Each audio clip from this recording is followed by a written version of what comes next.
Christine Brennan just exposed the WNBA in a major way. Christine Brennan is one of the best sports writers in the country, has been for a long time. Caitlin Clark is way more important to the WNBA than Tiger Woods was to men's golf, even though he was huge. And to then see this negativity, like why? And what should have been done? I look seriously at the leadership of the WNBA. And how could you not be prepared for this moment? You've seen it happening in the Big Ten. You've seen it at Iowa. You see these TV ratings. The WNBA just got exposed in the most humiliating way possible. Legendary journalist Christine Brennan finally said enough and dropped a truth bomb so big it practically leveled the entire league office. We're talking receipts, drama, and a full-on takedown of how the WNBA has completely fumbled the Caitlin Clark era. From jealous players to clueless execs, Brennan doesn't hold back. She torches the league's credibility and lays bare the petty politics, the missed opportunities, and the flat-out incompetence at every level. It's a brutal wake-up call, and if you're in that commissioner's chair or one of those bitter vets taking cheap shots, you should be sweating. So what is it really? Jealousy over Caitlin Clark's rise? Or next-level mismanagement? Drop your take in the comments. Are the players just bitter? Or is this a full-blown clown show at the top? Let's talk. Came out. What she had to say in this book was going to shake the ground of the WNBA. She's been around for a very long time, and she knows the inner and outer workings of this league. Christine Brennan let it be known in multiple interviews that the WNBA was not ready for a superstar like Caitlin Clark. So here's how this whole soap opera kicked off. Christine Brennan, a journalist who's covered women's hoops longer than half the league's been alive, decided to write a book. And no, this wasn't some feel-good, yay, girl power, puff piece. She went full investigative pitbull, ripping into how the WNBA completely botched the once-in-a-generation Caitlin Clark opportunity. This wasn't a hot take, this was scorched earth reporting. And the shockwaves. Yeah, they're still rocking the league. The thing I don't get, Christine, is that in the case of Tiger and in the case of Jordan, the other players and the league around them, in Tiger's case, the PGA Tour, realized that a rising tide raises all boats and were incredibly supportive of Tiger and Jordan. With Caitlin, it seems like, for whatever reason, she's polarizing. Like, she's been hit with more flagrant fouls than any player ever this year. They tried to come at you when you were writing a story and said, don't ask questions about why people don't like Caitlin Clark. But I'm going to ask you, Christine, why is she polarizing in your opinion? Why do people not embrace the phenomenon that is Caitlin Clark?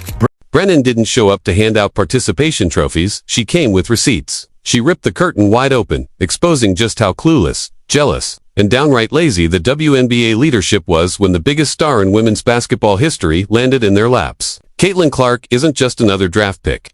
She's the game changer who dragged the WNBA from niche sidelines to national spotlight. But instead of celebrating the moment, the league looked like it was reaching for antacids acting, like relevance was some kind of curse instead of the blessing it clearly was. Here's one of the jaw-dropping revelations from Brennan's expos the day after Caitlin Clark officially declared for the 2024 draft. She called up a senior league official, expecting excitement, maybe even celebration.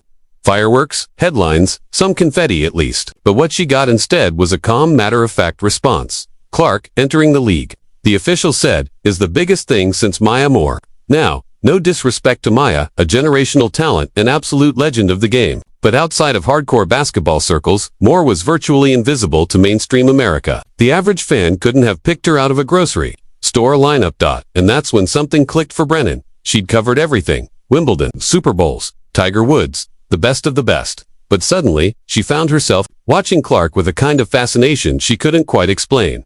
Texts poured in from guys she knew. Guys who'd never watched a full minute of women's basketball. Are you watching this? Did you see that shot? Is this real? These weren't just sports fans. They were fathers, coaches, everyday people, and something had clearly shifted. And maybe it helped that Brennan was watching from home instead of on press row, surrounded by fellow journalists. It gave her perspective. She could feel what the country was feeling. Lines wrapping around arenas in freezing temperatures. Sold-out college gyms. A barnstorming tour that felt more like Beatlemania than basketball. And at the center of it all, a player who just happened to be a woman. That's where Brennan's decades of experience came through. She knew what so many didn't. Caitlin Clark wasn't just another star. She was a phenomenon. She was about to become a cultural avalanche, one powerful enough to bury every tired narrative about the WNBA being a niche, league while clueless execs were busy comparing her to past stars who barely moved the viewership needle. Brennan saw it for what it was. The entire country was about to be buckled in for the Caitlin Clark era. And how did the league respond to this golden opportunity? They froze. No game plan. No marketing blitz. Nothing. It's almost impressive how badly you have to fumble the easiest layup in the history of sports marketing. But Brennan's book reveals it goes deeper than incompetence. It was denial. The WNBA didn't just fail to prepare for Caitlin Clark. They never believed a player like her could exist. After years of being ignored, they'd grown so accustomed to being overlooked that they couldn't even recognize relevance when it came knocking. Imagine running a bakery and being shocked that people want bread. That's how absurd it was. Unauthorized. The not-so-subtle title of Brennan's Expos lives up to its name. She wanted it unauthorized because that meant no filters. Just the truth, raw and unvarnished. Clark herself appears throughout the book, candid and cooperative. She answered every question. But the deeper truth Brennan uncovers isn't just about Caitlin. It's about the league she entered. A league that is 74% black.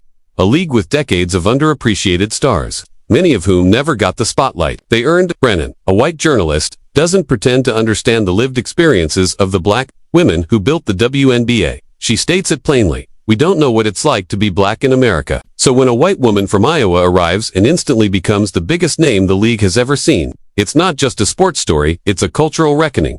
Yes, Clark's fame brought long overdue attention to other players who have deserved it for years. And that's a good thing. But instead of focusing on that momentum, many WNBA players, though not all, responded with frustration, even resentment. And Brennan makes one thing clear. This wasn't unforeseeable. Journalists, YouTubers, and fans had been ringing the bell for years. Clark wasn't just good, she was different. Her fan base was huge, energized, and ready to follow her into any arena she stepped into. But the WNBA front office, they were too busy staring at spreadsheets to notice the cultural earthquake rumbling beneath their feet. The stats tell the story. Brennan just connected the dots. The league refused to see in 2023. The Indiana Fever were drawing about 4,000 fans a game, roughly the crowd you'd expect at a Texas high school gym on a slow Tuesday. Then came Caitlin Clark. She showed up for a preseason warm-up, and suddenly fans were lining up 2 hours early, like it was a Taylor Swift concert. Security was stunned. Arena staff had never seen anything like it. Clark didn't just bring hype, she brought heat, headlines, and a tidal wave of new fans. And here's where it gets wild. Instead of seizing the moment, the WNBA's response was lukewarm at best. No red carpet. No blockbuster media blitz. Just awkward silence, as if the league was annoyed by the attention. It was as if they preferred being a quiet little pond rather than adjusting to life in the open ocean. Meanwhile, the national conversation exploded. Talking head shows devolved into shouting matches over women's basketball. Grown men were going viral debating flagrant fouls and WNBA rulebooks. Why? Because Clark didn't just arrive, she came with a built-in narrative. For many, she was the hero. Anyone who cheered her on was a good guy. Anyone who took cheap shots, literally or verbally, became the villain. That kind of storytelling is marketing gold. The NBA wishes it had a narrative that clean. But the WNBA, they didn't just fumble the opportunity, they seemed almost hostile to it. And that's what Brennan's book reveals in painful detail. She peels back the layers to expose a deep vein of jealousy that ran through the league all season. Veteran players, league officials, even legacy media couldn't stomach the fact that Caitlin Clark, a rookie, a white woman from Iowa, was suddenly the biggest draw the league had ever seen. Her mere presence packed gyms, spiked ratings, and lit up every platform from ESPN to TikTok. And instead of saying finally, many around her responded with ice-cold shoulders, dirty fouls, and thinly veiled bitterness. Referees swallowed whistles. Journalists cranked out too popular, too fast think pieces. Olympic coaches threw shade. Legends like Cheryl Swoops spread misinformation. Even stars like Diana Taurasi and Breena Stewart downplayed her impact. It was like someone handed the league a winning lottery ticket, and they complained it wasn't in their favorite color. To Brennan, the most damning part wasn't the foul play or the media narratives. It was the league's refusal to see what was right in front of them. Caitlin Clark's 4 years at Iowa were a masterclass in brand building. She broke records. She moved merch. She turned casual viewers into superfans. Everyone paying attention knew she would bring that energy to the WNBA. Everyone, except the people, whose actual job is to grow women's basketball, instead of welcoming her star power. Some treated it like a threat. Brennan doesn't flinch from the tough conversation either. This is a 74% black league. Clark is a white woman. That's not just a demographic footnote, it's a cultural flashpoint. And instead of using Clark's spotlight to illuminate the entire league to finally showcase the many players who've deserved the spotlight, for years, some chose resentment over opportunity. Worse, Brennan reveals a disturbing mindset within parts of the WNBA, a belief that mainstream popularity somehow corrupts the game, that success with the masses is a betrayal of the league's gritty roots, that it's a kind of reverse gatekeeping, and Clark walked right into it. Instead of being protected, she became a target. Instead of being elevated, she was minimized. But here's the thing: Clark can take it. She's feisty. She dishes it back. She never asked to be anyone's victim, and that, perhaps, is what makes her so magnetic. The craziest part, none of this should have been surprising. But Brennan's reporting shows the league wasn't just unprepared, it was unwilling. And in doing so, they nearly missed the most obvious star turn in women's sports history. Players threw cheap shots, coaches fired off salty soundbites, and the media. They tried to spin the whole thing like Caitlin Clark was getting too much attention. Imagine being so backward, so stuck in your own bubble, that you're actually offended your league finally matters. Let's be clear. Caitlin Clark is more important to the WNBA than Tiger Woods was to men's golf. And that's saying something. Tiger revolutionized his sport. But Clark, she may have saved hers. And how did the WNBA respond? Not with celebration, not with a strategy, not with even a clue. Instead, they acted like deer in headlights, or worse, like they resented the spotlight, which raises the obvious question: why, and what should have been done? Brennan's book pulls no punches. She places a giant spotlight on the WNBA's leadership, or total lack of it.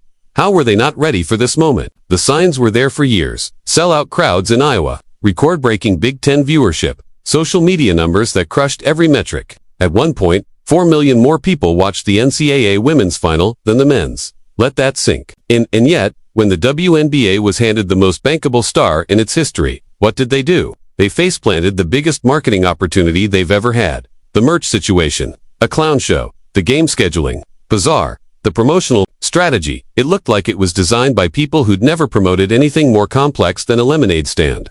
And Brennan makes something clear. This wasn't just accidental incompetence, it was willful ignorance. They chose to keep their heads in the sand. They saw the gold mine, turned away from it, and hugged the shack they were used to. And now, in Clark's second season, the league still doesn't know what to do with the superstar sitting in its lap. TV numbers explode when she plays. Her jerseys and sneakers vanish like limited edition Jordans.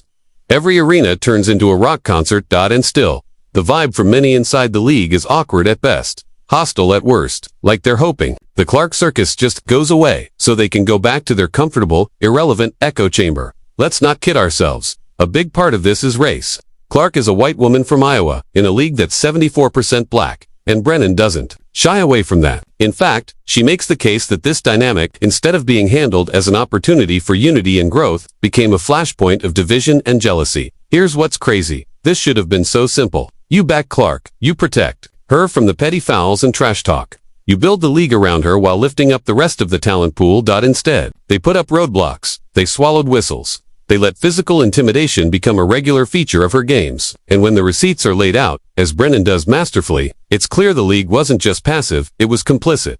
Leadership failed, from the front office to the commissioner herself. Where was Kathy Engelbert while all this was happening? According to Brennan, either asleep at the wheel or silently nodding along. And neither option is acceptable. Brennan's reporting something even deeper and darker. An entrenched culture of gatekeeping. The league's old guard, players, coaches, execs, didn't want to share the spotlight. They saw Clark's rise, not as a rising tide, but as a threat to their legacy. And let's be blunt, that mindset cost everyone, because Clark's stardom didn't just bring in new fans. It brought higher ratings, bigger ad dollars, booming jersey, sales, and global attention. That means more money for everyone, better salaries, bigger facilities, a stronger, more stable league. But some people were so obsessed with guarding their place in the hierarchy. They torched the whole ladder, and while the league dragged its feet, new media saw it coming a mile away. YouTubers, TikTokers, indie, sports reporters, they got it. They saw Caitlin not just as a hooper, but as a pop culture force. Meanwhile, the WNBA, they were stuck in 1998, still wondering why their promos weren't going viral. This wasn't a PR misstep, it was self-sabotage. We're handed the easiest slam dunk in women's sports history. All they had to do was get out of her way. Instead, they made her the target of jealousy-fueled hack jobs both on the court and off it. Brennan even exposes how locker rooms became cold. Coaches turned dismissive, and referees let dirty fouls slide, not out of competitiveness, but out of resentment. The league's dysfunction didn't just show up in boardrooms. It showed up on national TV, and perhaps the ugliest truth of all. There were cliques, powerful ones inside the WNBA, actively working to make Clark's rise harder. The same people who now proudly talk about how women's basketball is finally getting its due were the ones trying to clip the wings. of the woman who made that possible. That's not just hypocrisy. That's historic _SIGHTEDNESS. And Brennan lays it all out. No filters, no sugarcoating. Because this story isn't just about Caitlin Clark. It's a case study in how institutions clinging to outdated ideals can miss their biggest moments out of fear, ego, and jealousy. Bottom line, the WNBA didn't just mishandle Caitlin Clark. They mishandled the moment women's basketball could have become the global sports story. And they did it with their eyes wide open.